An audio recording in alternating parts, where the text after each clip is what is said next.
എമ്പുരാൻ സിനിമയ്ക്കെതിരെ BJP core committee censor ബോർഡിന് ജാഗ്രത കുറവുണ്ടായെന്ന് പഴിച്ച് ബി.ജെ.പി. സെൻസർ ബോർഡിലെ ആർ.എസ്.എസ് നോമിനികൾക്കെതിരെയാണ് കോർ കമ്മിറ്റിയിൽ വിമർശനമുയർന്നത്. വിവരങ്ങളുമായി കമലേഷ് തിരുവനന്തപുരത്ത് നിന്ന് ചേരുകയാണ്. കമലേഷ്, അതായത് ഈ എമ്പുരാൻ സിനിമയിൽ ഗുജറാത്ത് കലാപവുമായി ബന്ധപ്പെട്ട് വന്നിരിക്കുന്ന കാര്യങ്ങൾ സംഘപരിവാറിന്റെ പങ്കിനെ തുറന്നു കാണിക്കുകയാണ്. ഒരിക്കൽ കൂടി അത് രാജ്യത്തിന്റെ പൊതുസമൂഹത്തെ അന്നത്തെ സംഘപരിവാർ പങ്കിനെ ഓർമ്മിപ്പിക്കുന്നതാണ്. ഇവിടെ ഈ സെൻസർ ബോർഡിലെ ആർ.എസ്.എസ് നോമിനികൾക്ക് വലിയ വീഴ്ചയുണ്ടായി, ആ രംഗങ്ങൾ കടന്നു വന്നതിൽ എന്ന വിമർശനമാണോ ബി.ജെ.പി. ഉന്നയിക്കുന്നത്? കോർ കമ്മിറ്റി ആ വിഷയത്തിലെടുത്ത നിലപാടെന്താണ്? മനു, ഈ വിഷയവുമായി ബന്ധപ്പെട്ട് ഒരു വലിയ തുറന്നുപറച്ചിൽ കൂടിയാണ്. അതായത് ഈ വാർത്ത പുറത്തു വരുമ്പോൾ മറ്റൊരു പ്രധാനപ്പെട്ട കാര്യം കൂടി നമ്മൾ കാണേണ്ടത്, രാജ്യത്തെ സിനിമകളെ സെൻസർ ചെയ്യുന്ന സമിതി എന്ന് പറയുന്നത് രാഷ്ട്രീയമായി രൂപീകരിക്കപ്പെട്ടിട്ടുള്ള ഒരു സംഘമാണ് എന്ന കാര്യം കൂടി പുറത്താവുന്നു എന്നതാണ് ഈ വിഷയവുമായി ബന്ധപ്പെട്ട ഏറ്റവും പ്രധാനപ്പെട്ടൊരു കാര്യം. ഇതിൽ പരസ്യമായല്ല, അവരുടെ കോർ കമ്മിറ്റി യോഗത്തിലാണ് ഇത് വന്നത് എങ്കിൽ പോലും ഇപ്പോൾ അത് പരസ്യമാകുന്നു എന്നുള്ളതാണ് സാഹചര്യം.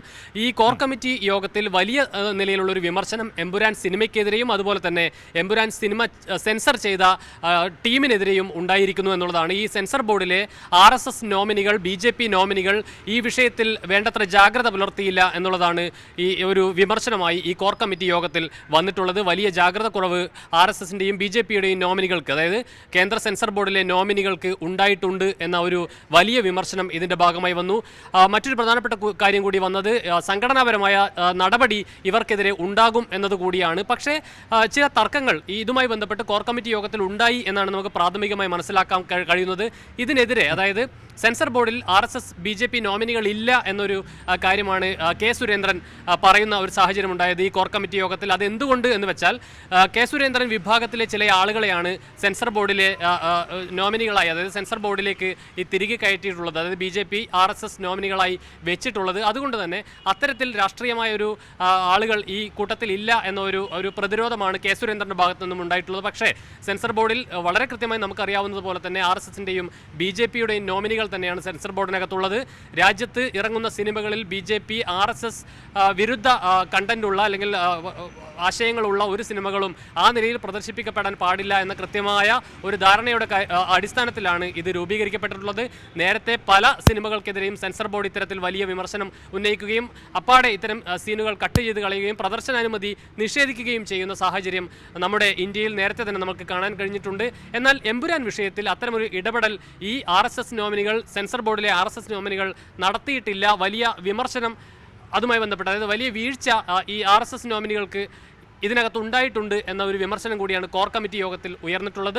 ഇവർക്കെതിരെ സംഘടനാ തലത്തിൽ നടപടിയെടുക്കും എന്ന ഒരു കാര്യം കൂടി ഇതിനകത്ത് വന്നിട്ടുണ്ട് എന്നതാണ് നമുക്ക് മനസ്സിലാക്കാൻ കഴിയുന്നത്. മനു, കമലേഷിയുടെ പ്രധാനപ്പെട്ട കാര്യം, ഇപ്പോൾ കമലേഷ് പറഞ്ഞതുപോലെ ഈ കെ സുരേന്ദ്രന്റെ അനുകൂലികളാണ് സെൻസർ ബോർഡിൽ ആർ.എസ്.എസ് നോമിനികളായിട്ട് അല്ലെങ്കിൽ ബി.ജെ.പി. നോമിനികളായിട്ട് നിൽക്കുന്നതെങ്കിൽ, എമ്പുരാൻ സിനിമയുടെ പേരിൽ ഈ കെ സുരേന്ദ്രൻ വിഭാഗത്തിനെതിരെ മറ്റൊരു തരത്തിലുള്ളൊരു പടയൊരുക്കം കൂടി ബി.ജെ.പിയിൽ രൂപപ്പെട്ടു വരുന്നു എന്നാണോ മനസ്സിലാക്കേണ്ടത് പുതിയ അധികാര സമവാക്യങ്ങളുടെ പശ്ചാത്തലത്തിൽ? മനു, തീർച്ചയായും അങ്ങനെ കൂടി ഇതുകൂടി ചേർത്ത് വായിക്കണം എന്ന കാര്യത്തിൽ യാതൊരു തർക്കവുമില്ല. ഞാനത് വളരെ കൃത്യമായി പറഞ്ഞാൽ, നിലവിലെ ഒരു സംസ്ഥാന ബി.ജെ.പിയുടെ ഒരു സംവിധാനം വെച്ച് വളരെ പ്രബലമായൊരു വിഭാഗമാണ് കെ സുരേന്ദ്രൻ, വി മുരളീധരൻ പക്ഷം.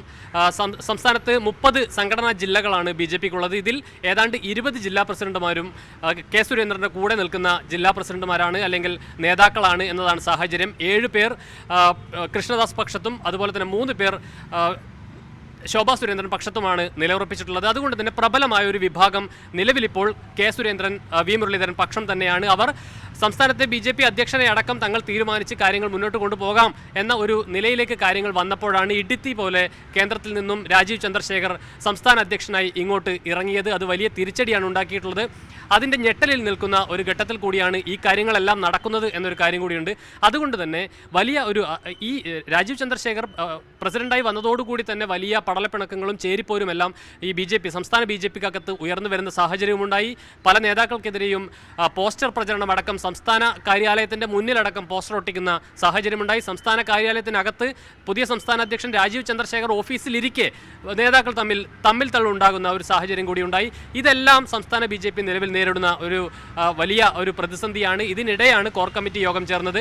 സ്വാഭാവികമായും രാജീവ് ചന്ദ്രശേഖർ എത്തുന്നതോടുകൂടി പ്രബലമായ കെ സുരേന്ദ്രൻ, വി മുരളീധരൻ പക്ഷം ഒരു വശത്തേക്ക് മാറിപ്പോകുന്നു, അല്ലെങ്കിൽ തീർത്തും യാതൊരു പ്രാതിനിധ്യവും ഇല്ലാത്ത നിലയിലേക്ക് പോകുന്നു എന്നുള്ളതാണ് സാഹചര്യം. വലിയ ഒരു തിരിച്ചടി കെ സുരേന്ദ്രൻ ഉണ്ടാകുന്നു. അതുകൊണ്ട് തന്നെ നിലവിലിപ്പോൾ രാജീവ് ചന്ദ്രശേഖറിന്റെ ഏറ്റവും വലിയൊരു പ്രതിസന്ധി എന്ന് പറയുന്നത് ആരെ വിശ്വസിക്കണം, ആരെ കൂടെ നിർത്തണം എന്ന ഒരു ആശങ്ക രാജീവ് ചന്ദ്രശേഖറിനുണ്ട്. അതുകൊണ്ട് തന്നെ ഇന്നത്തെ കോർ കമ്മിറ്റി യോഗത്തിൽ പ്രധാനമായും സംസ്ഥാന ജനറൽ സെക്രട്ടറിയെ ഉൾപ്പെടെ തീരുമാനിക്കേണ്ട ഒരു യോഗമായിരുന്നു. പക്ഷേ ആ നിലയിൽ ഒരു സമവായത്തിലേക്ക് എത്താൻ ഇന്നത്തെ കോർ കമ്മിറ്റി യോഗത്തിൽ കഴിഞ്ഞിട്ടില്ല. അത്തരമൊരു സമവായം ഇല്ലാതെയാണ് ഇന്നത്തെ യോഗം പിരിഞ്ഞത് എന്നതുകൂടിയാണ് നിലവിലെ സാഹചര്യം. ഏതായാലും അടുത്ത മാസം 15-ാം തീയതിയോടുകൂടി ഈ 30 സംഘടനാ ജില്ലകളിലെയും ജനറൽ സെക്രട്ടറിമാരെ അടക്കം തീരുമാനിക്കേണ്ടതുണ്ട്. അതിനുശേഷമായിരിക്കും ഇനിയിപ്പോൾ ഈ സംസ്ഥാന ജനറൽ സെക്രട്ടറി അടക്കമുള്ള ആളുകൾ ആരൊക്കെയാണ് വരിക എന്നതടക്കമുള്ള കാര്യങ്ങളിലേക്ക് ഒരു തീരുമാനം വരിക. ഏതായാലും വലിയ പ്രതിസന്ധിയിലാണ് നിലവിലിപ്പോൾ സംസ്ഥാനത്തെ BJP ഉള്ളത്. രാജീവ് ചന്ദ്രശേഖർ പ്രസിഡന്റായി വന്നു എങ്കിൽ പോലും എന്ത് ചെയ്യണമെന്നറിയാതെ കുഴങ്ങി നിൽക്കുന്ന ഒരു സാഹചര്യമാണ് നിലവിൽ BJPയിൽ ഉള്ളത്. മനു. ശരി, കമലേഷാണ് ഈ വിവരങ്ങൾ നൽകിയത്. ഏതായാലും എമ്പുരാൻ സിനിമയെ ചൊല്ലി BJPയിൽ പുതിയൊരു പോർമുഖം തുറക്കുന്നു എന്ന് വേണം മനസ്സിലാക്കാൻ. ഈ സിനിമയിൽ ഗുജറാത്ത് കലാപവുമായി ബന്ധപ്പെട്ട റഫറൻസുകൾ, സീനുകളെല്ലാം വന്നതിൽ സെൻസർ ബോർഡിലെ RSS നോമിനികൾക്ക് വലിയ വീഴ്ചയുണ്ടായി, ജാഗ്രതക്കുറവുണ്ടായി എന്ന വിലയിരുത്തലാണ് BJP കോർ കമ്മിറ്റിയിൽ വന്നത്, എന്ന വിമർശനമാണ് വന്നത്. അവിടെ സെൻസർ ബോർഡിന്റെ ഭാഗമായി നിൽക്കുന്നവർ കെ സുരേന്ദ്രന്റെ അനുകൂലികളാണ് എന്ന തരത്തിൽ മറ്റൊരു തരത്തിൽ സുരേന്ദ്രനെതിരെയുള്ള ഒരു പോരാട്ടവും പോർമുഖവും തുറക്കുകയാണ് BJPക്കുള്ളിൽ. അതാണ് നമുക്ക് കാണാൻ കഴിയുന്നത്. വിവരങ്ങളാണ് കമലേഷ് നൽകിയത്.